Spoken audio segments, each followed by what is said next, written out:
эрүүл хүмүүс өнөөдөр гадагшаа ажилд явж байна. Одоо ингээд Монголд ажиллаж байгаа. Гэхдээ ямар ч юм аюулгүй байдал байхгүй учраас хүүхдүүд гудамжинд гэрд сургуультай ирж явах замдаа автын ослоос болж маш олон одоо хүмүүс бол цоо эрүүл ихээс эрүүл төрчөөд тэгээ осолт гэмтэл ороод бэрхшээлд болж байгаа байхгүй. Тэгэхээр энэ хүмүүсийг бид нар олдмол бэрхшээл гэдэг байгаа. Тэгэхээр хөгжлийн бэрхшээлийн тоог ярихдаа олдмол нь ихсээд байна уу, төрөлхийнх нь ихсээд байна уу гэдгийг бид харах хэрэгтэй. Сайн байцгааны үзэгчдээ томчуудаас нэвтрүүлгийн шинэ дугаар эхлэхэд бэлэн боллоо. Өнөөдөр манай редакцт надтай ярилцахаар улсын хурлын гишүүн Отгоны Саран Чулуун ирсэн байна. Сайн байна уу? Миний урилгыг хүлээн авч ирсэнд баярлалаа. Намайг оролцуулж байгаад баярлалаа.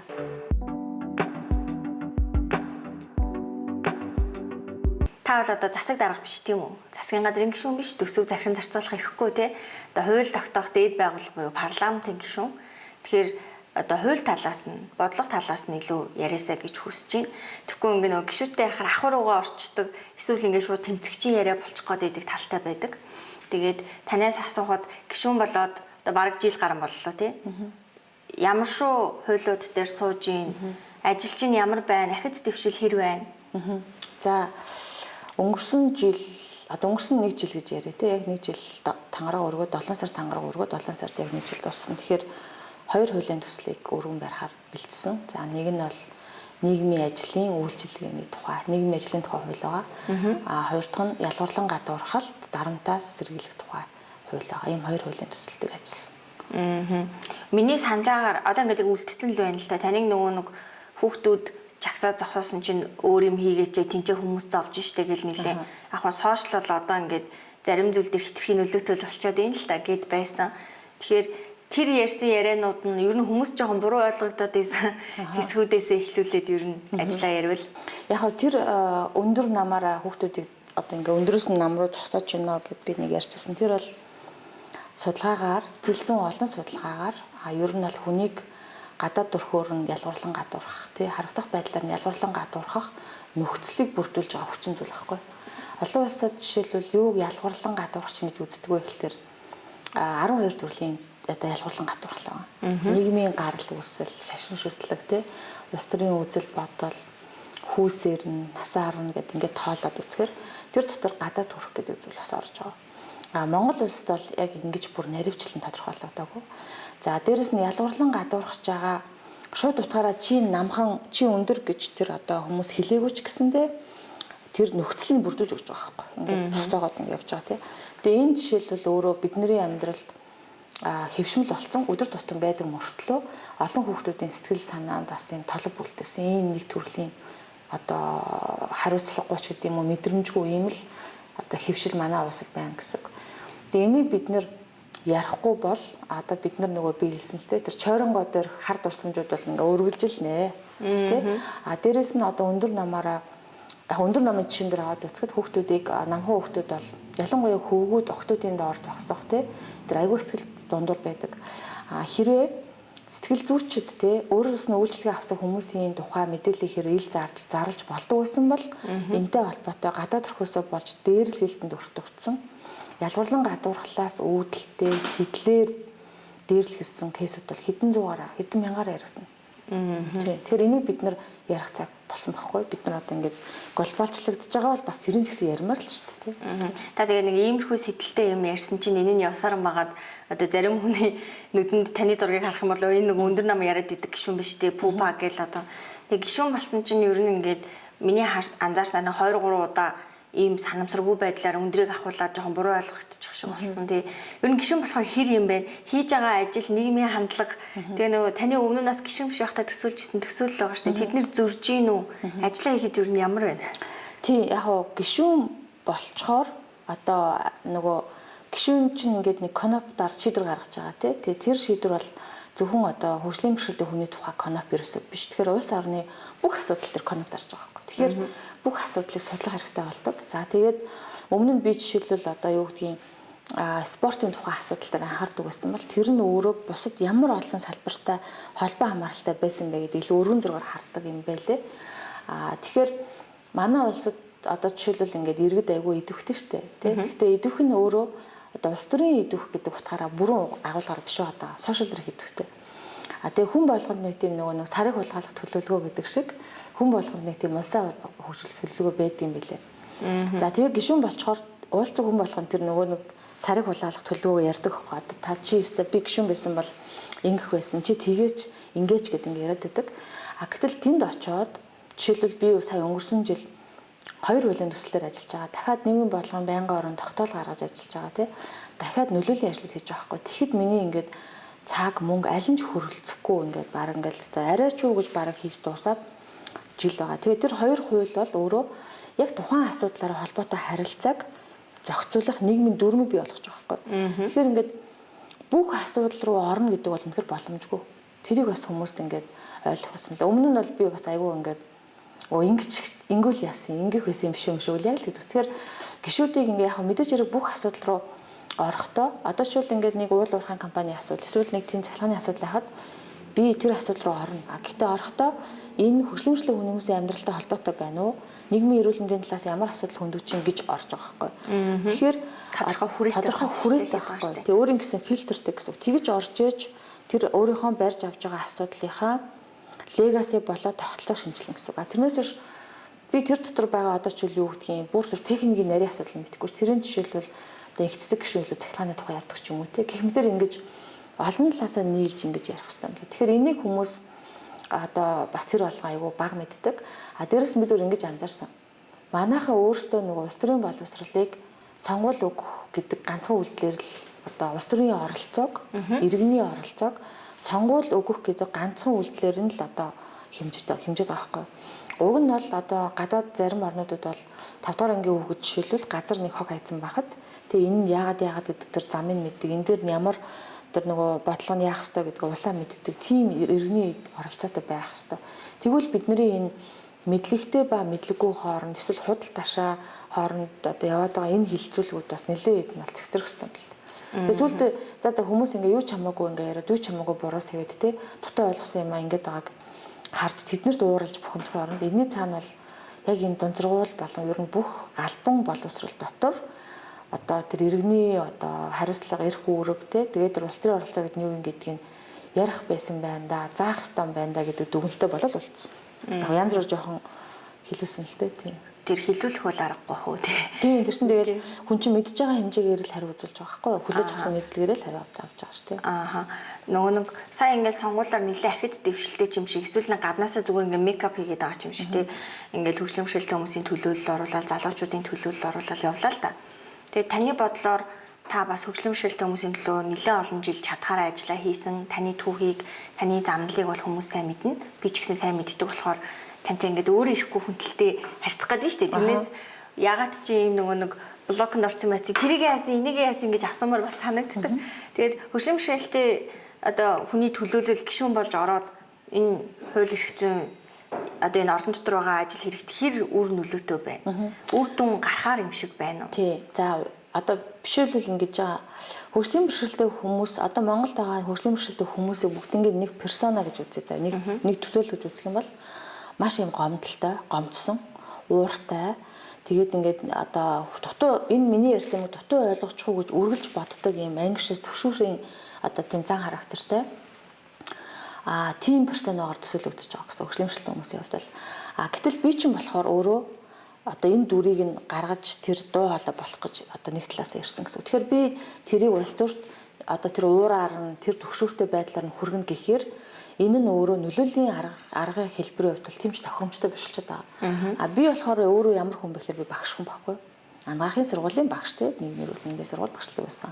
Дээрэс нь би өөрөө марафонд гүйдэг байсан ийм спорт идэвхтэй хүн. Тэгэхээр миний нөгөө өөрийн одоо хувь хүний мөн чанар гэдэг одоо бүтээгч байгаа дүр бол хөгжлөмшөлтэй хүмүүсийн харуулахыг хүсэж байгаа дүрээс жоохон ялгаатай болчихж байгаа. Тэгэхээр ингээд би нэг ийм дүрийн зөрчил шиг юм руу орч чинь те. Дээрэс нь надаас хүмүүс улс төрч гэдэг дүрийг хүсэж байгаа хгүй. Одоо улс төрч эмэгтэй гэдэг дүр заяа. За эмэгтэй хүн байхны дүр байгаа. Одоо эмэгтэй хүн чинь ингээд эмэгтэй байх хэрэгтэй байхгүй. Тэгээд хувцс хонораас ихсүүлээд үг яриагаас ихсүүлээд те. Эмэгтэй хүний дүр дээр нэмээд тэр эмэгтэй хүний уламжлал соёлоо манайхаа нэмээд өмсүүлчих юм лээ. Ингээд эмэгтэй хүн гэдэг малгайг өмсүүлчихнэ. Тэгэнгүүт айгүй юм урсгал зүйлэн даруухан те одоо ийм байх хэрэгтэй. Гэтэл манай хөгжлийн бэрхшээлтэй хүмүүсийн чинь дүр чинь хүүсэхгүй байхгүй. Хөгжлийн бэрхшээлтэй хүнийг бид нар анх уулзсангуудаа энэ эмэгтэй гэж хардггүй, энэ хөгжлийн бэрхшээлтэй хүн гэж хардаг учраас хүүсийн одоо тодорхойлолт нь арай жоохон дараа явдаг. Ийм соёлын мэдрэмжтэй, ийм одоо олон нийт байгаа байхгүй Монголын нөхцөлд бол тийм. Тэгэхээр энийг би хамгийн эхлээд нийгэмд ойлгуулахдаа хүмүүс шууд хүний гаднаас нь хараад хөгжлийн бэрхшээлтэй хүн штэ гэж харах биш. Эхлээд энэ эмэгтэй хүн байна.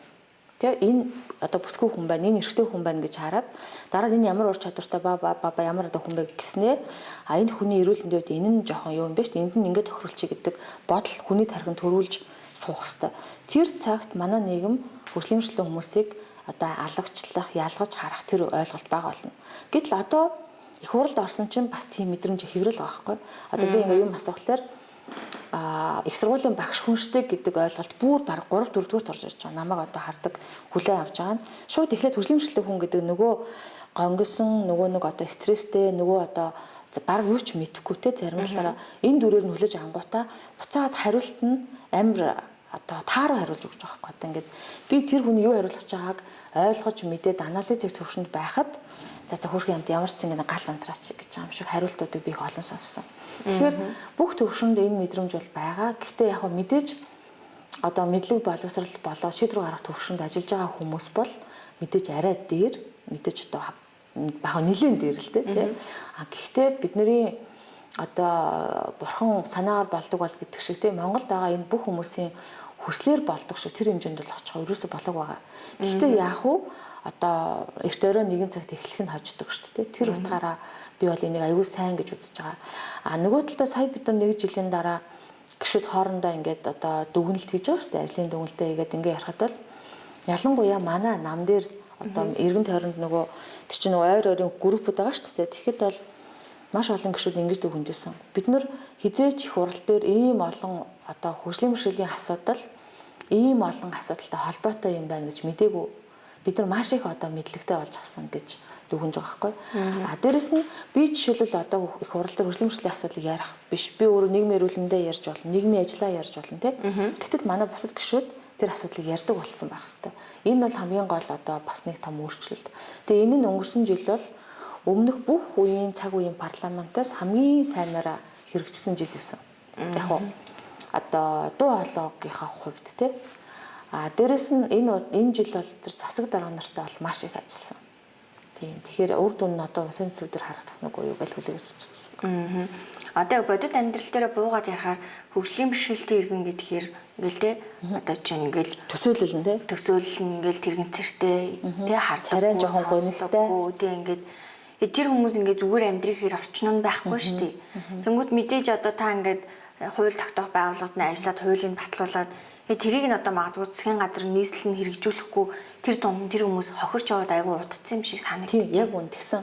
Тэр чинь яг ингээд яагаад болсон гэхээр бид нар 16 онд эрхийн тухай хуультай болсон боловч энэ хуулийг хэрэгжүүлэхгүй бол яах вэ гэдэг заалт нь байхгүй болчихж байгаа юм. Тийм буцаа хариуцлага байхгүй тийм. Тийм буцаа хариуцлага байхгүй.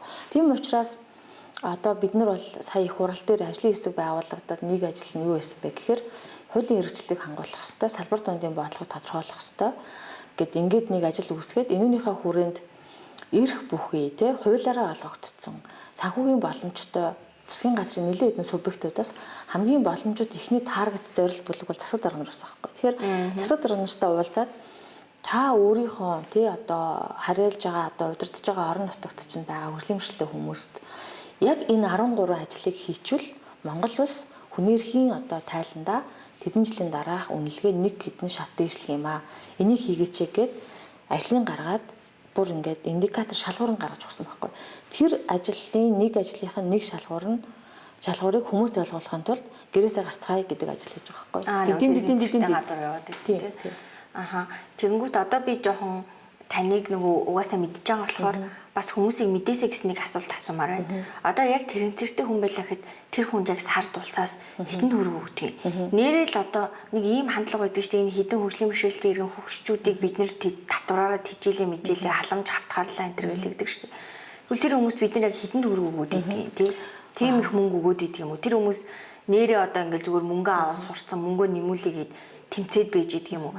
Тэр хэд бол ингээ нэг асар их чанга дуурайд байгаа юм шиг хэрнээ огт дуу хоолой нь хүрдэггүй хэсэг бүл хүмүүс байна л да.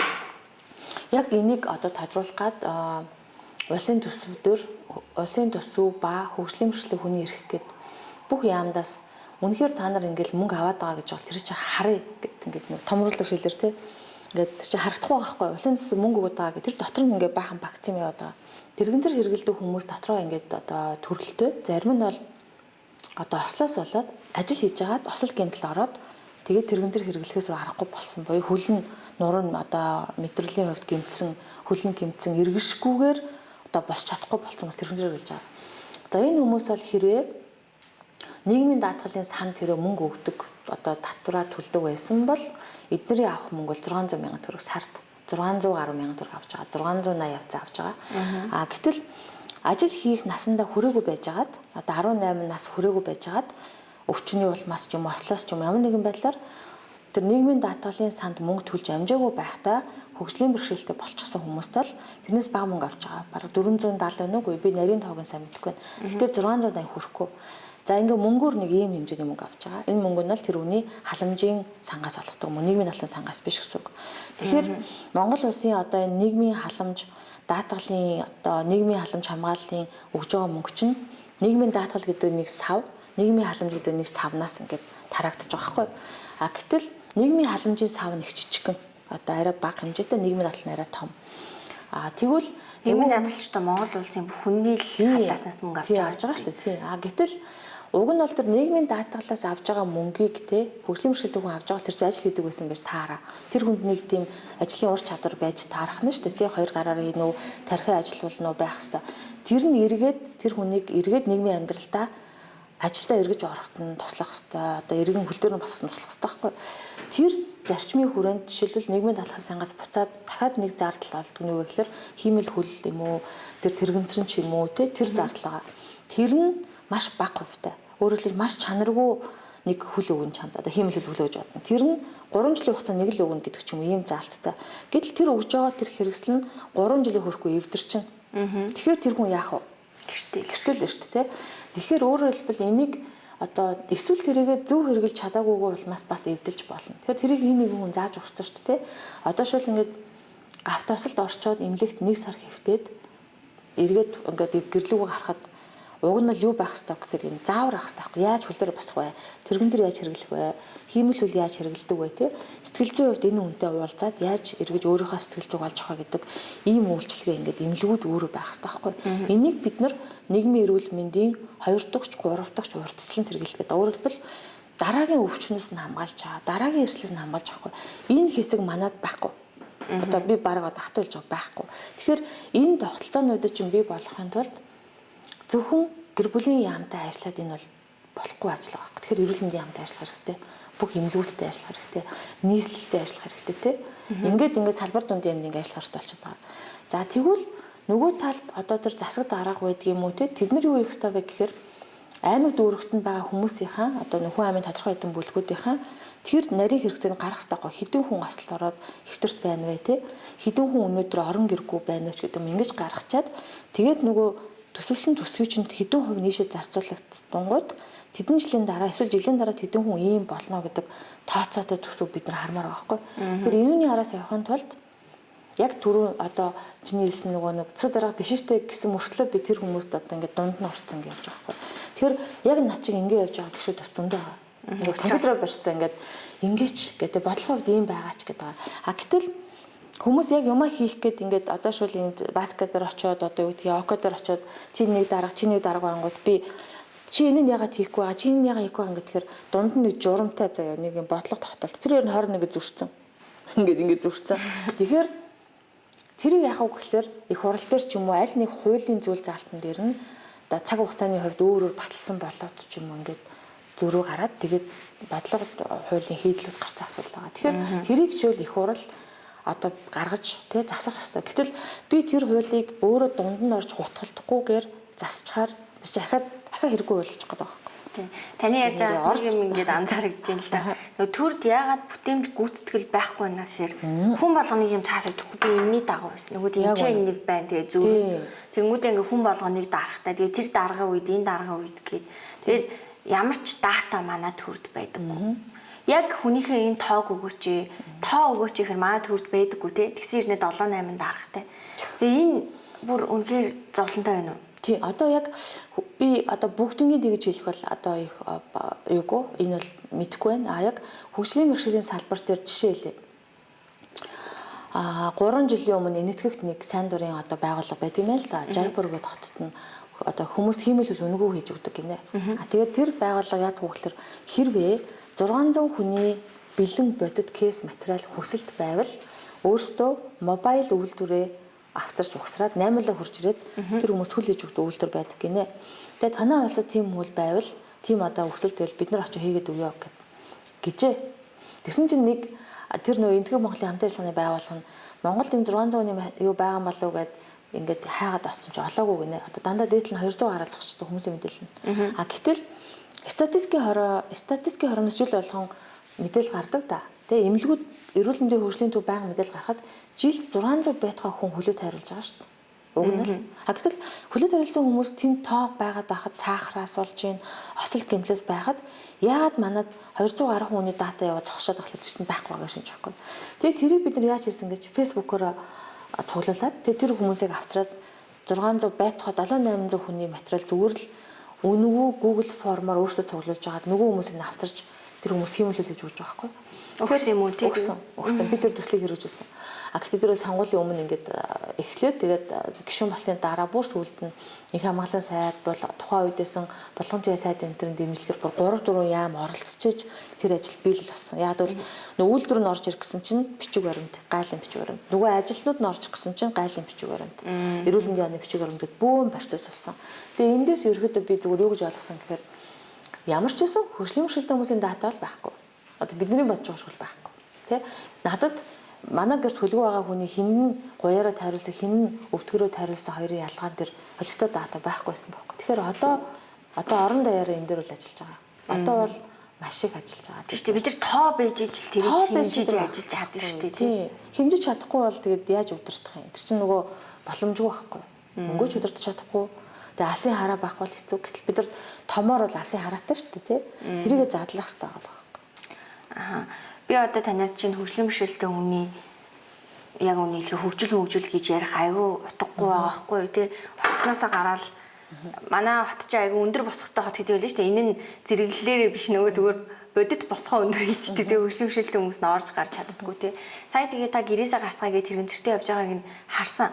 Тэрийг яг хөө ингээд шүмжлээ гэвэл амархан байсан. Гэхдээ яагаад өмнө нь ийм дүр зурвал нэгч байгаагүй юм бэ? Энд чинь бас ахиц дэвшил юм шүү гэмээр үнцэг бас харагдсан. Тэгэхэд манай хот ингээд аюу хэцүү байгааг таа ч мэдсэн ба хотын дарга ч мэдсэн ба хамт явсан хүмүүс нь ч мэдсэн баг тий. Тэгэд одоо яахаар болов? Энэ хотын энэ стандартыг тий тэр ингээд бяцхан ингээ хөгжлөмшөлтэй болсон тэр үчи том болоо амьдрахын тулд хоттойгоо танилцах хэрэгтэй шүү дээ. Энэ зурлалсан юм яахаар болсон бэ? Тэгэхээр одоо бид нар дахиад би гэрээсээ гарцгаа дахиад явах гэж байгаа. Одоо тэр хотын нийслэлийн засаг дарга яг тэр холбогд хөшөө хэдий дагуулж явах вэ гэд бодож байгаа. Жишээлбэл хэрэв та нар хэрэв харуул юм байгаа. Уул нь бол хүмүүс тэгээд байгаа байхгүй. Одоо би тэр зөндөө бичлэгүүд тавьсан ч гэсэн ингээл хүмүүсийн 3 минутаар л фокуслдаг юм байна манайхан. За яг хөө тэгээд ч болов хүмүүс нэг юм ингээд толгоондоо хийх гэж бодоод байгаа.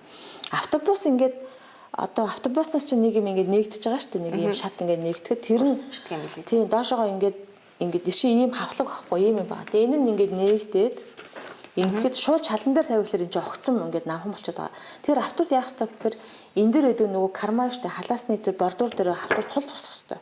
Тэгжээж борооны усны уярч дээр тэрэгцтэй хүмүүс ч гэсэн шууд тэр тавцсан ингээ гүүр шиг болоод ингээ хүндээш өгсөх хэрэгтэй байхгүй.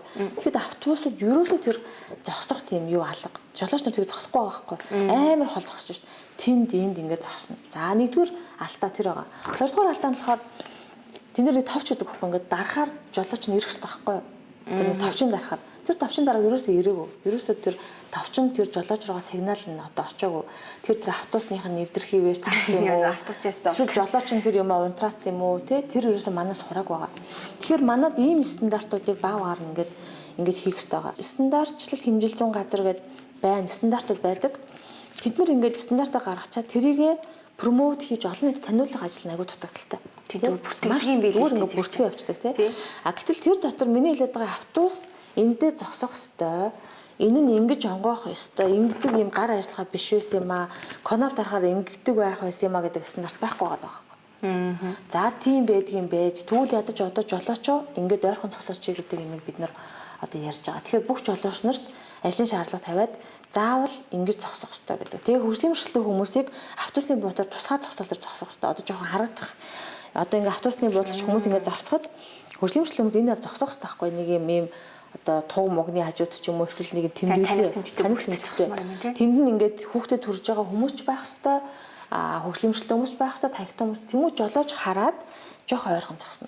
Тэн дээр хүн байхгүй л одоо яах вэ? Тэгээд үнэхээр тэр энэ зогсмор бол одоо тэгээд гэтээ тэр нь оноо моноо хасагддаг баймаар байхгүй. Тийм өндөр цалин авдаг өчнөн жил жолоож байгаа хүмүүс тэр зэргийн юм ингээд хийчих гэхэлэр хийхгүй байгаа. Тэгэхээр тэр бол сэтгэлгүүдээ ч бас биш юм л зөв мэддэггүй юм л. Зүгээр л мэддэггүй. Анзаардаггүй. Тий, анзаардаггүй. Тэгэхээр бид нар сэтгэлийг бас мэдлэгтэй хослуулахгүй бол хоосон сэтгэл явахгүй байхгүй.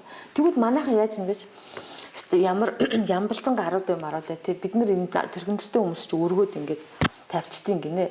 Тэгээ би хэлээд байгаа. Та тэгвэл 10 жил байхдаа тэрэгнэртэй хүн өргөх сургалтын сууж утсан юм уу тий? Хүн болон хүний тэрэгнэрийг тэрэгнэр ямар үнэтэй? Нөгөө эвдэрхий тэрэгнэрийн буруу өргөч нөгөө хүнээ унгаачих юм бол аюултай зү тий? Бид нар жишээл ингээд чамаг ингээд сууж ах чинь наатан тааш төрөөл явуул бас л эвгүй ээ тий?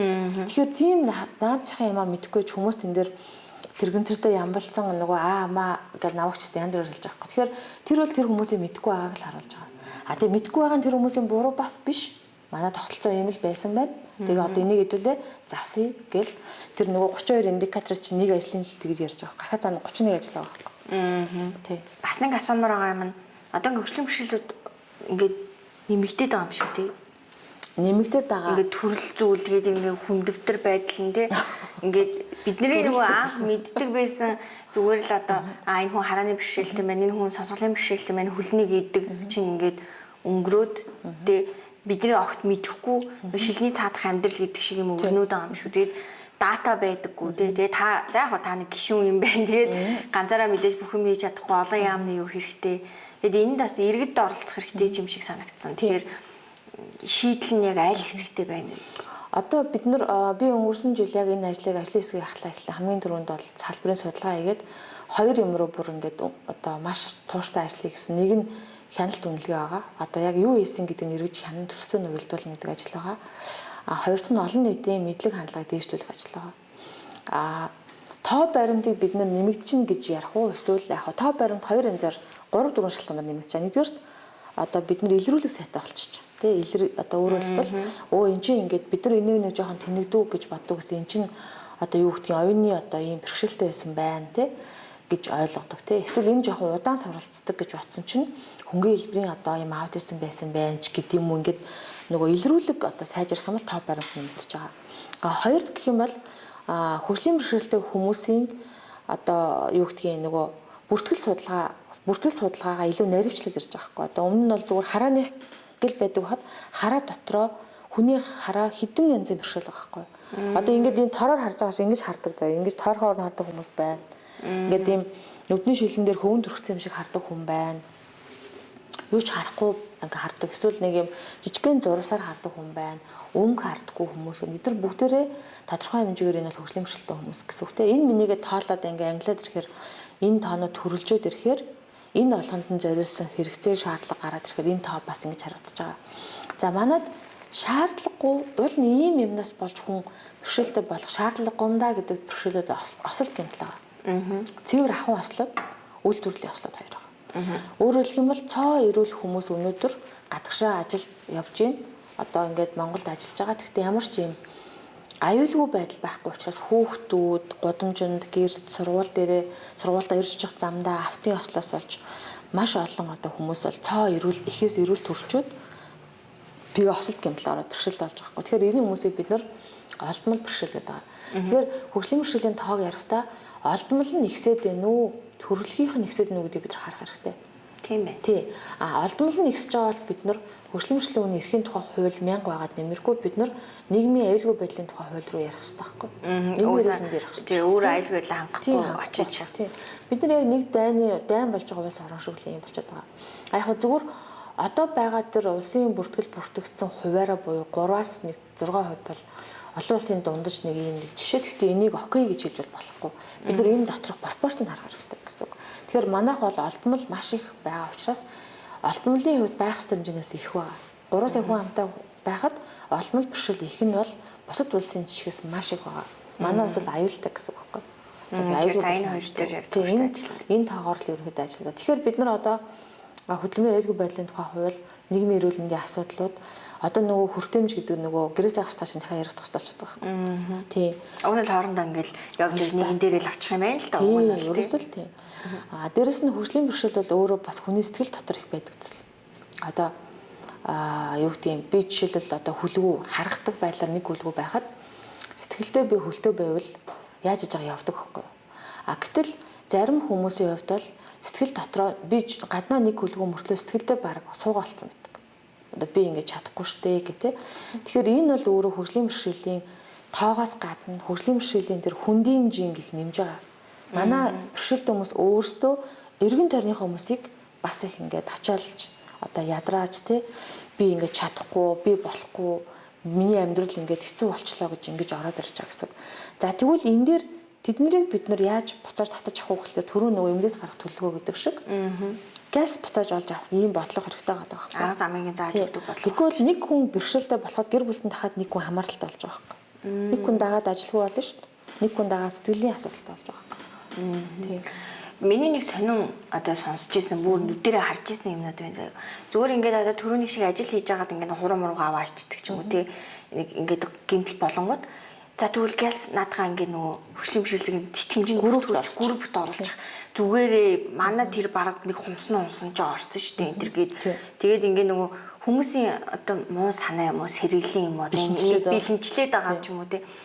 Тэнгүү та түрүү хэлж штэ үнэлгээ хяналтыг сайжруулахаар ажиллах гэдэг нэгэд.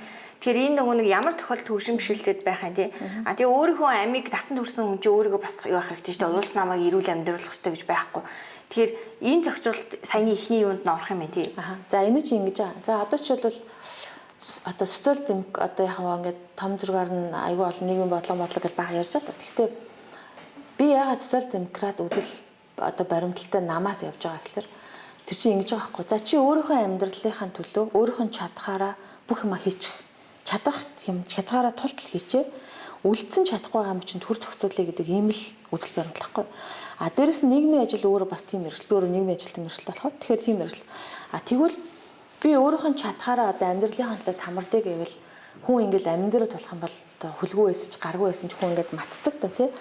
Тэр одоо үзэл сэтгэлгээ тэр одоо resilience одоо тэр одоо хатуужил хүн болгонд уул нь өөрт нь баймаар байх хэрэгтэй гэсэн. Тэрийг бид нэр одоо дэмжсэн ийм бодлого манай улс хэрэгтэй байгаа. Гэтэл одоо яаж байгаа гэхээр халамжаас хөдөлмөрт гэж яваад байгаа шүү дээ тий. Халамжийг хүлээн зөвшөөрсөн тий. Тэгснэ хөдөлмөрлөө гэ тий. Гэтэл одоо ч бол наадах чинь ажиллахгүй байгаагийн асуудал нь юунд байдаг вэ гэхээр жишээлбэл би ингээ ажил хийдэг хөгжлийн бэрхшээлтэй хүн байлаа заяа. За тэгэнгүүт би ингээд одоо группийн мөнгө гэж бас авч байгаа тий. Гэтэл би гинт одоо юу гэдгийг ямар нэгэн миний амьдрал асуудал гараад би ажлаас ингээд гарчлаа штэ. Гэтэл надад ажилгүйдлийн төхөмж өгөхгүй. Яагаад тэлэр чи угаасаа группийн мөнгө авдаа юм чи ингээд болчих жоохгүй. Гэтэл хөгжлийн бэрхшээлтэй хүнийг дэмжих одоо бизнес хийя би одоо гэртээ нэг юм хийл та одоо ингээд надад усаас төсөв өгөөч гэхээр би тэр сангаас одоо тэр төсөлтөнд хамрагдахын тулд би нийгмийн даатгалын санд мөнгө төлдөг байх юм бол намайг ажилтаа гэж үзээд тэр тэтгэлэгтэй хамруулахгүй. Уг нь бол хөгжлийн бэрхшээлтэй хүмүүс ч өөрсдөө эрүүл мэндийн байдлаас болоод голдуу парт таймаар юм уу жижиг одоо цагаар ажиллаж байгаа шүү дээ. Тэгээ үлдсэн цагт нь гэртээ юм хийж болж байгаа байхгүй. Гэтэл тэрийг дэмжих уйлдаагүй болчиход байгаа байхгүй. Одоогийн бодлого одоо тэр дүрм журам дээр асуудал гараад байгаа гэсэн. Тэгэхээр тэрийг жишээлбэл бид нар засахыг бодлого гэж яриад байгаа. Тэгээд тэр нь хуулийн дээрээ хэрэгжих хэрэгтэй гэсэн үг. Тийм учраас одоо маш олон хөгжлийн бэрхшээлтэй хүмүүс бас ажилгүй болчиход байгаа байхгүй. Ер нь л хүн бид нар яадаг вэ? Ханиа түрээл одоо эсвэл нэг хоолоо өвтгөрөө бид нар бас ингээл гүрийгээл нэг заа 3 хоног гүрийгээ сүлд хэцүү бол бид нар эмнэлэг явдаг тий. Гэтэл угаасаа биеийнх нь аль нэг эд эрхтэн функц эвдрэлтэй хүн өөр нэг өвчин тусахад бүр хүндрэлтэй байхгүй юу чи ингээд зүгээр хар ухаанаар ботход тэдсний эргэлтэн ч бүрэн явахгүй шүү дээ тий. Тэгэхэд ажлаас гарах магадлал их байгаа. Тэгээ би сая өнгөрсөн жил юу гэж одоо тодруулга хийжсэн бэ хийхийг хүссэн бэхээр үнэхээр хөгжлийн бэрхшээлтэй хүн дундаж ажиллах жил хэдэн жил байдیں۔ Сонсъё. Хараагүй хүн дунджаар 1 жил ажиллаж гарч ийн үү 2 жил ажиллаад гарч ийн үү сонсомоор байна тий. Үнэхээр ингээд 10 20 жил тасралтгүй ажиллаад тэр тэтгэвэр тогтоох насанд хүрсэн тийм бэрхшээлтэй өнөөдөр байгаа маа харах хэрэгтэй байхгүй. Тэгэхгүй юм бол өнөөдөр бид нар тэр хүмүүсийн нөхцөл байдал дээр нь тулгуурлаж энэ ажилдаа болгох тий өөрөө өөрийнхөө амьдрал арчаатай болгохыг нь чиглүүлсэн бодлого гаргахгүй бол Өчигдөр одоо группт орсон. Группийн мөнгө ямар ч цаа авчих гэд. Тэгээ би энэ группийн мөнгө авдаг гэсэн би давхар юм ихлээр өчигдөр угаасаа улсаас мөнгө авдаг чамд хэрэггүйс гэд хар чинь хүн за группийн мөнгөийг авчихдээ зүгээрэж одоо авсан дээр гэдэг сонголт руу явчихдаг байхгүй. Тэгэхээр нэгт бид нар энэ тогтолцоо одоо энэ одоо нийгмийн халамж хамгааллын бодлогоо бид нар өөрсдөө засах хэрэгтэй. Хоёрт хэнийг өнөөдөр одоо хөгжлийн бэрхшээлтэй гэдгээ бид нар харах хэрэгтэй. Хөгжлийн бэрхшээлтэй гэдэг тэр тодорхойлолтын одоо тэр концепц нь ч гэсэн өөрөө бас жоохон учир дутагдaltaй. Бид нар яаж тодорхойлвол зүгээр гэхээр чамд хэдэн хувийн чадвар байгаа вэ гэж ярмаар байгаа байхгүй юу? Чи амьдралаа авч явах чадварыг чинь эрүүл мэндийн чадвар, шийдвэр гаргах чадвар хэдэн хувь байна гэж ярих хэрэгтэй. Өөрөөр хэлбэл нөгөө ингэдэг штэ. Эрүүл мэндийг бид нар эрүүл мэнд бол юу гэдэг лээ? Бие, сэтгэл санаа, нийгмийн сайн сайхан байхыг хэлнэ гэж ярьдаг да. Эрүүл мэнд гэдэг ойлголтыг. Гэхдээ эрүүл мэндийн статистикээр юу харуулдаг вэ? Өвчний тоо. Эрүүл гэтэл хэдэн хүн өвчөө, хэдэн хүн юу өвчнө гэж ярьчаад бид нар тэрийг Монгол улсын эрүүл мэндийн статистик гэж ярих хэрэггүй байхгүй. Тэр зүгээр л эрүүл мэндийн асуудлуудын тоо. Гэтэл тэр өвчлөлийн тоонд ороогүй цаана одоо тоологдоо эрүүл хүмүүсийн тухай бид нар тэр статистикт байхгүй байхгүй. Яг тэрэн шиг хөгжлийн бэрхшээлтэй хүмүүсийг бид нар хэмжихдээ юу чаддгийг хэмжмээр байгаа байхгүй. Тэгвэл тэр чадвартан зориулсан сургалт, хөгжих боломжтой чадвар, тэгээд сайжруулах боломжтой чадвартан зориулсан сургалт, тэрнээс зориулсан ажлын байр бий болмоор. Гэтэл одоо болохоор бэрхшээл нь юу вэ гэдгээр хэмжчихээр нөгөө хүн чинь чадвартай хэсгээ ингээд blind side гэдэг шиг харахгүй болчиход байгаа байхгүй. Тэгэхээр энийг бид нар өөрчлөхгүй тэр олон улсын үйлдлийн чадамжийг Монгол улсад нэвтрүүлнэ гэдэг нэг тийм төлөвлөгөө бол засгийн газрын төлөвлөгөөнд бол орсон байгаа. Тэгээ энэ дээр туршилт хийгдэж байгаа.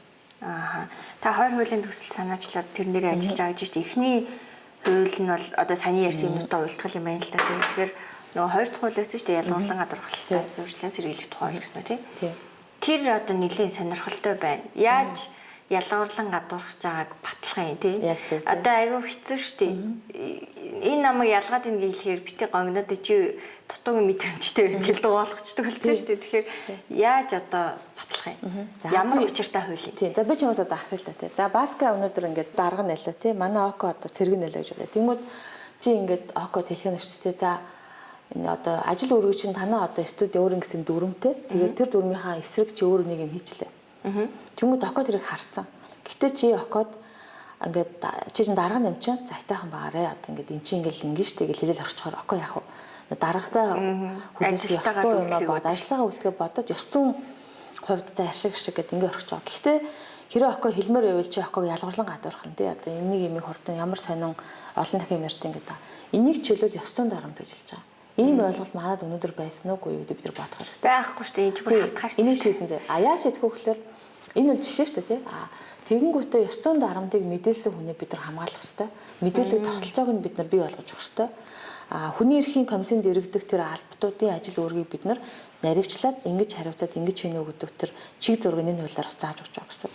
За дараагийн асуудал нь ажлын байранд бэлгийн дарамт гэж нэг юм байгаа тийм. За тэрийг жишээлбэл одоо байгаа хуулийн дээр болохоор гендерийн тухай одоо хууль хөдөлмөрийн тухай хууль хоёр дээр нэг жоохон юм нэг юм ойлгомжгүй нэг тийм зааж жижиг хэсгүүд байдаг үсэ байдаг.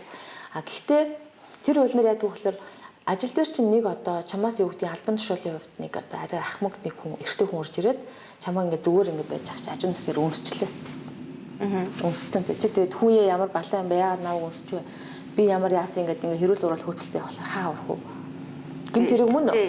Чи өөр алдсан байв. Одоо энэ гэмт хэрэг тий. Одоогийн хуулиар чинь болохоор ингээд гэмт хэргийн нөгөө нотлох юм байхгүй байгаа байхгүй. Гэмт хэргийн шинж юу вэ? Тэгэхээр манай хууль чинь болохоор гэмт хэрэг буюу хүчирхийлэл үйлдэлсэн одоо бүр одоо тэр асуудал болсон тий. За тэгээ одоо юу гэдэг өөр шинж тэмдэг уул мөр энэ төр байх хэрэгтэй шүү дээ. Гэтэл үнсгэр чинь ямар уул мөр байх вэ? Яг уруулаа бодоод үнссэн бол тэмдэг гарахлаа гал та. Тэгэхээр тэр сэтгэл зүйн хохирол олон тэр таагүй байдлыг бид нар ялгаж тодорхойлох байхгүй юу? Одоо жишээлбэл тий бэлгийн халдлага, бэлгийн дарамт тий бэлгийн хүчирхийлэл гэдэг ингээд ялгаж тодорхойлох хэрэгтэй. Энийг мэдээлж энэний эсрэг одоо ярьж те одоо дугарсныхаа төлөө тэр хүн бас эргээ хамгаалах хэрэгтэй. Зүй ёсны зохицол байх хэрэгтэй жишээлбэл те. За дээрэс нь хүнийг одоо хөгжлийн бэрхшээлийн хүмүүсийн чинь дэр маш харагддаг. За би одоо нэг гаргуу байлаа. Миний гар хараас энэ хүртэл явахгүй байлаа. Тэгвэл чи надад цай аж өгөхдөө яаж хийж өгөх вэ те? Аль хоёр ойр тулахыг бодох уу эсвэл ингэж тавьчих уу те? Ойр тулахыг бодно шүү дээ те. Гэтэл хүмүүс харваас нэг гаргуу байсан мэдсээр ээжж урд нь тавиад өөр ав. Энд чи ялгуурлан гадуурхлын төвшин 1 гэж үзэж байгаа байхгүй. За тэгээ би асууна. Миний гар хурахгүй байна. Надад энэ цайгаа жоох ойртуулад өгөөч гэх. Тэгэхээр бид нар тийм төсөв байхгүй. Бид нар тийм зохицуулт байхгүй гэвэл ялгарлан гадуурхалт 2 гэдэг ингэ юм. Тэгэхээр одоо нөгөө нэг би энэ хуулийн төслийг бичихэнд бол аюулгүй их одоо судалгаанууд ингээ хийхэд бол манайх ийм байгаа. Гомдол ирээгүй болохоор ийм гомдол ирээгүй болохоор ийм хууль хэрэггүй гэж үзэж байгаа байхгүй. Хэмжиж чадахгүй юм чинь яаж гомдол ирэх юм те? Жилд бүтэн 4-5 жилийн хугацаанд 100 хүрэхгүй гомдол ирсэн биз шүү дээ. А тэр нь хязгаарч цаашаа хэрэг болж яваагүй. Яг бол хуулийнх нь тааз ингээд одоо ялгарлан гадуурх сэтэлтэй гэж үтсэн ч гэсэн ингээд зогсчихж байгаа байхгүй. Тэгэхээр үгүй ээ энэ бол нийгэм даяараа одоо байдаг асуудалтай юм байна гэдгийг бид нөр өөрсдөө хүлээн зөвшөөрч байгаа бол одоо энэний араас зохицуулалтаа хамгаалахгүй болохгүй нэ гэдэг асуудал байна. За энэ хуулийг хэрэг бид нөр одоо миний бодож байгаа энэ хувилбараар олон зохицуулалт байгаа л да. Шийдчихвэл сургууль дээрх дээрлэхэлтийн асуудлуудын бараг тал нь байхгүй бол яг нэг болоход бүх дээрлэхэлтийн сэдлийн 80% нь ялгуурлан гадуурлалтай холбоотой. Чи юм уу ядуу айлын хүүхэд, эсвэл чи дарга хүүхэд, эсвэл чи одоо юу гэдгийг намхан, эсвэл чи горцгор өндөр хүүхдүүд ч гэсэн охтуудыг тимээ мэмээ гэл те намхан хүмүүсээ чинь газрын битэг гэл те доромжилдог штэ ер нь л те үг хэлээр доромжлого чинь ялгуурлан гадуурлалт. Эсвэл нутгийн аялгаар доромжилж чинь те хүмүүсийг одоо үг хэлээр би ч хэл заримдаа ингээл нөгөө яг комеди л да бид тэрийг ойлгож байгаа гэдэг маш их одоо хүмүүсийн нутаг аялгаар ингэж баруун аймагт их доромжилж ингэж доог тохуу хийж гэн өөр монголчуудыг доромжилж чинь энэ чинь олон улсад ялгуурлан гадуурлахад акц байдаг байхгүй бүр угаасаа дэлхийн зөндөө орон өнөөдөр ийм хуультай ийм дүрмтэй яваад энийг нийгмийн харилцаандаа ингэж зохицуулж ирээд байгаа байхгүй а гэтэл бид нар яагаад заавал хуулиар зохицуулах хэрэгтэй болоод байгаа гэхэлэр эн чинь өөрөө тэр хохирогч болсон хүүхдүүдийн хүний амьдралын тэр насан туршийн амьдралд нь толб болж үлдээд байгаа учраас л бид нар энийг хамгаалах хэрэгтэй. Энд чинь өөрөө сэтгэл зүйн гэмтэл байхгүй. Тэгэж гэмтэж өссөн хүүхдүүд том болоод эргээд нийгмийн амьдралд маш их асуудлуудыг тарьж шин өнөөдөр. Зөрүүлэл хүмүүсийг тийм зөрүүлээ. Тэгэхээр бид нар одоо нийгэмд одоо бид нар шашны ёс суртахуунаар ч юм уу одоо нөгөө бурхан багш янз бүрийн юмар суртахуунаар биш хуулиар л зохицуулахгүй болохгүй болсон энэ одоо эмэг цамбрааг нийгэмдэр бол зарим юм ингэж гарахгүй бол уусаа болохгүй байхгүй. Гişin сэтгэл хүлээгээд байвал одоо болохгүй болчиход байна. Наадхан шиг сонссон чи одоо сүртэй юм бэ гэдэг үг их сонсогдох юм шиг санагдаж байна. Яа гэвэл манайхан ч одоо тэгдэг шүү дээ. Энд дайны юм даахгүй бол гэл. Тэгэд үгэн өнтергөнгүүд одоо нийтээрээ юм байхад чи юм байгаа яад гэдэг хандлагаар ханддаг шүү дээ. Одоо чинь тэр ажлын байрны ёс зүй гэдэг дээр ингээд ярихаар дарамт гэдэг дээр ярихаар тий ингээд нэг их ажил хийлгэхгүй гэхдээ тараахгүй тий ингээд орой ингээд хүн чи гэр бүл рүүгээ очихгүй юм төлж магадгүй тараахгүй ингээд дарга нь ингээд хараа суугаад идэг тийм тохиолдол аягүй хөдөлж нэг тийм муухай тэр чи дарамт төстэй тий юм хийлгэхгүй гэхдээ тараахгүй тэгээд ингээд тэр үнийг ингээд хоолгон ундгуу суулгаал ингээд дарга нь ингээд өрөөндөө байгаал яах нь мэддэхгүй тий эн чин ер нь бол нэг өдөр тэр хүн маргааш нь байхгүй болох их нааталт нь өдөрт хам штэ тий. Дарамт гэдэг утга нь өөр ингээд нэг дарах тий одоо прешуртэй. Гэхдээ дарамт бол яаж жирийн нэг харилцаанаас яаж ялгаж чинь гэхэлэр дарамтлуулагч этгээтийг тий сонголтгүй байдалд оруулж байгаа байхгүй. Би энд байхаас өөр сонголт байхгүй. Тэр одоо нөгөө дарамтлж байгаа хүн чинь өөрийнхөө одоо эрх мэдэл болон тодорхой статусаараа ашиглаад нөгөө хүнийг сонголтгүй байдалд оруулж байгаа байхгүй. Чи угаасаа л одоо хэрэв би энэ өөр сонголт хийгээ явуучвал тэр хүний амар нэгэн боломж амьдралын юм руу орчих гээд байгаа учраас сонголтгүй байдалд орсон хүнийг л ингээд одоо сонголтгүй болгоно гэдэг чинь өөрөө дарамт байхгүй. Дарамт шүү дээ. Тэгэхээр энэ мэдчлэн ингээд зүйлүүдийн харилцаа орно. Тэгээд бүгдээрээ танилцах хэрэгтэй. Одоо парламентээр энэ хууль бол байршуулсан байгаа. Тэгээд өнгөрсөн хугацаанд нийгмийн ажлынхаа хилцүүлэг нэлээд хийсэн. Одоо ялгуурлан гадуурхал руу орох хэрэгтэй. Тэгээд бүгдээрээ хилцэж хагаад манай нийгмийн соёл ахуй те одоо хэвшмэл ойлголтууд одоо монгол хүний тэр нэг зан чанар те суртахуунтай нийцхүүц болгож энэ хуулийн үг хэсэг тодорхойлтуудаа сайжруулах хэрэгтэй угаасаа байгаа. Тэр бүгдээрээ л хилцэх хэрэгтэй. Гоё ингээл жишээ авч ярьж байгаа л ярилцмаар байгаа байхгүй. Тэгж байгаа бүүнөр энийг дөрмөө тогтоох хэрэгтэй байхгүй. Миний санаагаар болдог бол одоо чинь ингээд манай дарга намайг тарахгүй шүү дээ. Гэхдээ надад хийх ажил байхгүй байна. Цаг шүн болцсон байна. Тэг би маргааш өглөө нь хүүхдээ хөргөж өгнө унтмаар байна. А тэгэнгүүт ингээд хэлэх юм бол даргынхаа өөдөөс явах юм бол халагдчихаар тийм босоо хачин тогтолцоо байгаа шүү дээ манад.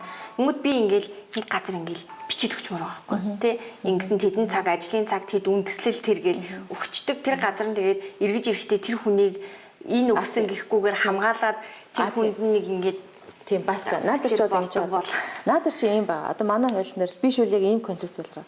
Бид нар ялгарлан гадуурхалтыг одоо байгаа хууль холбоотой заалт одоо манай хууль нь зөндөө байгаа. А гэхдээ тэд нар нотлох баримт хүсдэг байхгүй. Нотлох баримтаа хохирогчийн талаас хүсдэг байхгүй. Одоо чи яг ялгарлан гадуурхахтаа тэгээ яг одоо хаанаас ч одоо цас гараад яаж гимцэн бэ гэдэг эсвэл юм тэрийг нотлоход байдаг байхгүй. А манай хууль болохоор яаж байгаа вэ гэхээр одоо хохирогч гэхээс илүү нэг үйлчилгээ үзүүлэгч этгээд талаас нь бид нар стандарт тогтоож өгөөд тэрийг хийгээгүй байвал тэрнтэй холбоотой юм бол хийгээгүй байна гэж үзээд тэр ялгуурлан гадуурхсан байна. Гадуурхсан байжээ гэдгийг нь бас нөгөө талаас нь тодорхойлдог зүйлүүдийг оруулж ирж байгаа. Одоо жишээ нь ингээд эмэгтэй хүн тийм үү? Одоо ингээд өөрийнхөө гоё сайхнараа л явна штэ тий.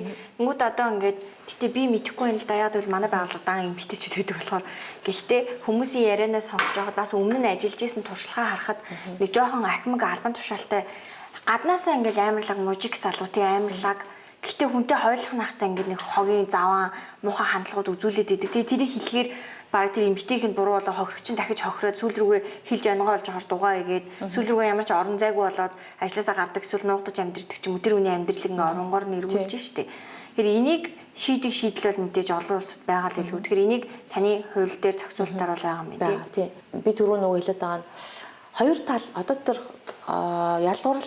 ялгуурлчихлаа, дарамтлчихлаа гэдэг үйлдэлээ одоо байгаа хууль болохоор зөвхөн хохирогч талаасаа ингээд өргөн мэдүүлэх хохирогч талаасаа мэдүүлж хохирогч талаасаа хэмжүүлдэг байсан бол энэ хуулиар хоёр талаас нь ингээд нөгөө талд нь болохоор стандарт тогтоож өгч байгаа гэсэн үг тий. За хэрэв энэ хууль батлагдвал бүх сургуулиуд өнөөдөр дээрлэхэлтээс урьдчилан сэргийлэх бодлоготой болно гэсэн үг. Бүх сургуулиуд. А одоо бол хүүхд хамгааллын бодлоготойгоо.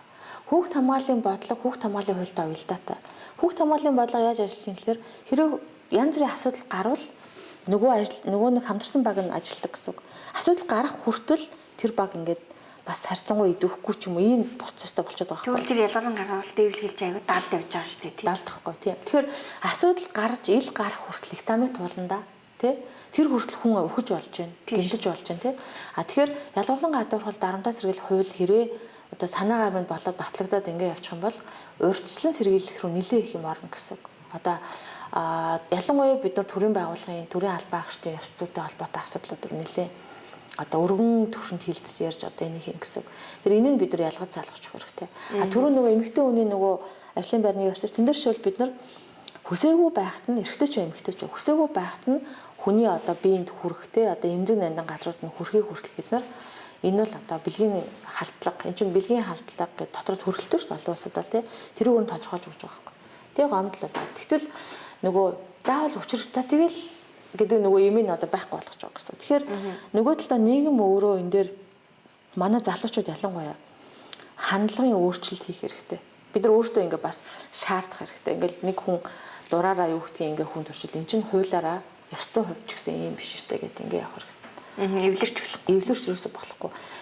Одоо баг тийм юм хэлэхээс баг ичдэж шүү дээ манай хч тийм. Ханд яад бол хохирчийг дахиад хохироож байгаа ингээ илэнгүүт одоо эмгтэй болохоор айлгуутлаа тэглээгээд ийм нэг оюун санааны хандлагын үед манайхан чи ингээд яг дайм болж байгаа юм шиг байна шүү дээ. Одоо нэг хүн нэг өдөр бурхан шиг болоод нэг өдөр читгэн шиг болоо алуулж болдог нийгмийг бид нар бүтээчээд байна шүү дээ тий.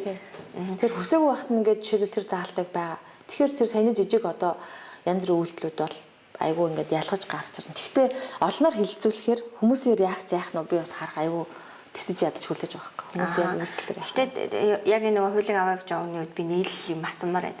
Ялгарлан гадуурхалтыг яг ингээд тодорхойлоод шийддэг болоод одоо бэлгийн дарамт, ёс зүйн дарамт гэдгийг ингээд үнэхээр гоё байна. Одоо тий ингээд нийгэмд амар том өөрчлөл ирнэ шүү дээ. Гэхдээ одоо жишээ нь ингээд би нэг хүнд дарамтлууллаа гэхэд ингээд цагдаа төхөөр цагдаа нарт нэг юм хандлага өгдөг шүү дээ. Энэ хартаа өчнөө хүн амьд өгсөн тий амар хэрэгүүд байхад чиний энэний араас хин явах юм бэ гэдэг буюу хэрэг дотроо ялгаад ингээд тех байх чухлаар авахгүй байж тээ. Ер нь бол тех. Тэнгүүд энэ бас нэг бодлын бодит байдал баг. Гэхдээ энэ хэрэгжчих юм бол олон гэмт хэрэгээс өөрчлөлт сэргийлэх баг. Тэгээ шийдэл нь танд яг харагдсан уу тий. Одоо нөөцн санхүүгийн хувьд хүн хүчний хувьд тий одоо мэдлэгтэй боловсралтай хүмүүсийн хувьд зөв. Ийм нөөц буюу дэд бүтэц манад бол байгаа. Би хэлсэнтэй баг одоо худалч нь баг одоо 20 гаруй хуулинд ийм тодорхойлтууд байгаа. Ийм заалт байгаа. Манай хууль бол одоо байгаа өөр олон хууль журамд орцсон зүйлийг бид нар эмхэлж байгаа хууль, эмхэл зэгцэл зохион байгуулалтанд оруулаад зарим нэг нэр томьёог шинчлээд илүү ялгаж цаалгаж өгөөд тэгээд нэгдсэн малгай болгож одоо зогсуулж байгаа юм бол гэсэн. Тэгэхээр бид нар огт хуулийн дээр байхгүй зүйлийг ер нь бол хийгээгүй. Ихэнх одоо хуулиудад бол тусгацсан байгааг бид нар эзэмжүүлж, хаягжуулж, хариуцлагажуулж байгаа учраас харьцангуй энэ бол аюул боломжтой. Манайд харьцангуй тогтолцоо нь бүрдсэн. Зүгээр юун дээр байгаа гэхээр хандлагын өөрчлөлтийг бид нар хийх хэрэгтэй байгаа. Түрүүний хэлдэг нөгөө бэлгийн халдлага дарамтаа ялгаж тодорхойлоо өгöd байгаа. Ялгарлал дарамт хоёрынхоо хэмжих зүйлүүдэд бид нар зөвхөн хохирогчийн талаас тодорхойлсон асуудлыг бид нар хоёр талаас нь болгож өгч байгаа. Тэгэхээр илүү сайжруулад зэгцэлж тавиад одоо ерөнхийдөө нэг тийм одоо малгай хууль болгож бичиж тавьчихж байгаа ийм хууль гэсэн үг. Тэр утгаараа харьцангуй одоо нөөц бололцоо байгаа гэж үздэг байгаа. Ингээ хууль батлагдлаа шүү дээ. Айгу хэрэгтэй хууль зөндөө би бүх юм л хуультай юм билээ шүү дээ. Ер нь бол ингээл үзээд хахаар тэгэнгүүт одоо чинь ингэвэл яг уу та хуулиа батлуулсан. Хэрэгжиж эхэлсэн. За тэгэл бүх хүн ингээл гомдлоо өгнө шүү дээ.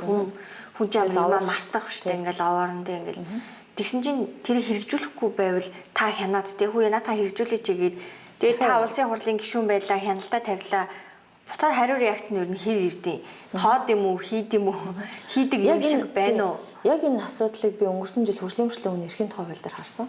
Огт хэрэгжихгүй байгаа маш олон заалтууд байгаа. Бүр хууль нь өөрөө ингээд зарим одоо аймаг сум, зарим газарт бол мэдхгүй асуудал үүсэнд байгаа. Тэгэхээр их хурал дээр ийм одоо дөрвөн янзын нэг том баримтчиг одоо ерөөдөө гаргад юм байл та. Малгай хууль биш анхдагч хууль гэдэг бүтэн том хуулийн төсөл санаачлах. Миний хоёр бол хуулийн анхдагч хууль. Дараагийнх нь хуулийн одоо нэмэлт өөрчлөлтүүд байна. Тэгээ одоо байгаа хуулийн дээр нэмэлт өөрчлөлт байгуулсан аясаар өөрчлөлт ийм хоёр л байна. Их хурлын тогтоол гэж байна. Байнгын орон тогтоол гэж байна. За их хурлын тогтоол, байнгын орон тогтоол хоёр бол хуулиар заачсан зүйлийг яаж хийхийг заах, шаардах, эрчимжүүлэх ийм асуудал байгаа. За их хурл өөрөө хянан шалгах одоо эрхтэй. Тэгэхээр бид нар одоо нэг батлагдсан хуулийнхаа араас хуулиас сурталчлах ажлаа одоо өөрөө яваад дахиад болж ийн үгүй юу гэдгийг хянан шалгах зурглаа гаргачаад ингээ араас нь хөцөлтөд явж явах хэрэгтэй. Тэгжээж шин тогтолцоо соёлыг ингээ бүрдүүлэх хэрэгтэй юм лээ. Яг энэний хүрээнд л өнгөрсөн жил тэр одоо хөгжлийн бэрхшээлийн хэсгийг бол яг тэгж явсан гэсэн үг байхгүй. Энэ хуулиараа байна штэ.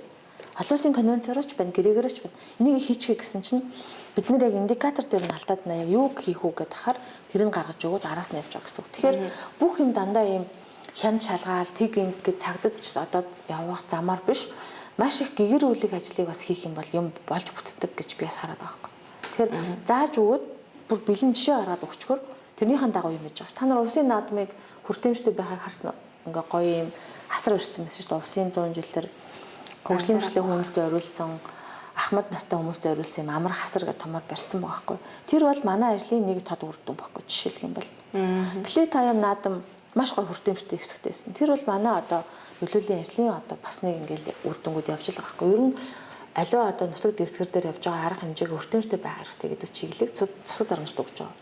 Чиглэл нь зүгээр ерөхий биш дотор нь бүр ингээд детальцсан ажилтаа өгöd нөлөөлөл яасан. Тэгэхээр стандартаа зохион байгуулж байгаа хүмүүст төвчгөр тэрнийхэн дагуу болгоод зөвшөөрөөд хийвэл шийдэл биш тийм. Тэгэхээр ялгарлан гадуурхлын хуулийг дааж тэгж явна.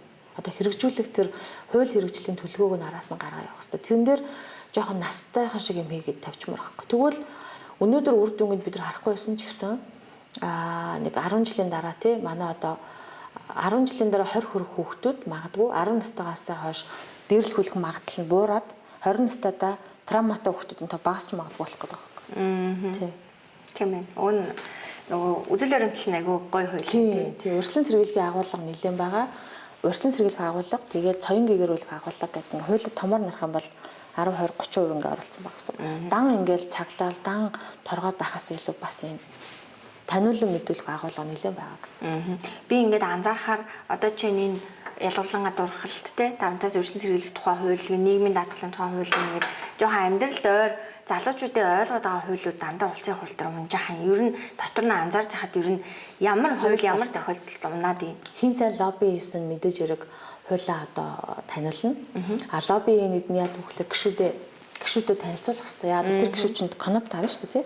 Тэгэхээр би жишээлбэл одоо нийгмийн ажлынхаа хуулийг эмэгтэй гишүүдэд урайлж лоббидэж тий одоо лобби гэхээс илүү урайлж хуулиа одоо өргөн барихаар зэгж байгаа. Тэгэхээр эмэгтэй 32 л байгаа би 32 л энэ хуулиа танилцуулах гэсэн. Ийм хууль байгаамаа.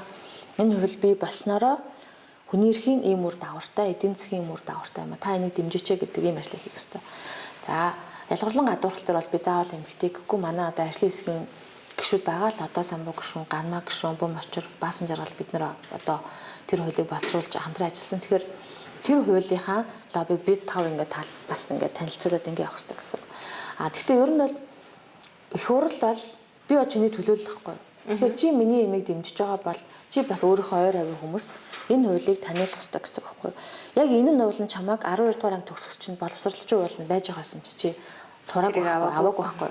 Тэгэхээр аваагүйгээд орхих биш бид нар өөрсдөө одоо энэ чадаж хүрч байгаа бүхэл газраа энийг бас ярих хэрэгтэй бэл. Одоо өнөөдөр би ингээд боломж олтойгоо баярлаад яриа сууж байгаа чинь танаа үзэгч залуучууд бас энийг сонсоод энэ хуулийг дэмжиж гин гэдэг энэ олон нийтийн дэмжлэгээ бас их сайн авах хэрэгтэй бэл. Дэмжлэг. Тэрээс саран жулуун гэдэг хувь хүнийг дэмжин гэдэг нэг үр асуудал. Харин ийм хууль зарчим манай бас хэрэгтэй гэдэг дэмжих нь бүр илүү гоё агсан түвшний улс төрийн иргэний оролцоо байхгүй. Тийм шаардлагатай гэсэн үг тий.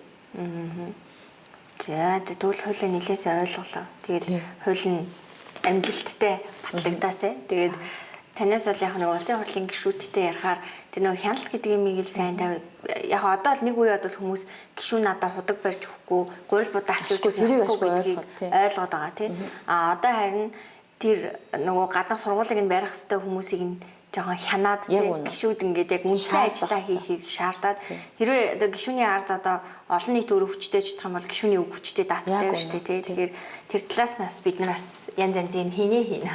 Та бас хажуунаас нь хойлоо хийгээрэй. Тэгээд энэ нэвтрүүлэгт оролцсонд баярлалаа. Манайх Юмзэгээд залуу эмэгтэйчүүдийн редакц байгаа. Тэгээ манайх нөгөө өөрчлөлт сэргийлэх нийгэмд одоо ёс зүйг төлөвшүүлэх зорилгоор 700 гаруй видео контент хийсэн. Тэгээ та одоо миний нэвтрүүлгийн 33 дахь зочин нь нэлээ ингээд чадхаа хийгээл явж байгаа. Тэгээ тантай ярилцахад бас таны хууль яг одоо манай өсвөр үеийнхэнд тэр тусмаа нөгөө сэтгэлийн шарахтай травматай гэдэг хэсэгт бол нэлээд онж очих хууль юм шиг санагдлаа. Тэгээд энэ манай сэтгүүл.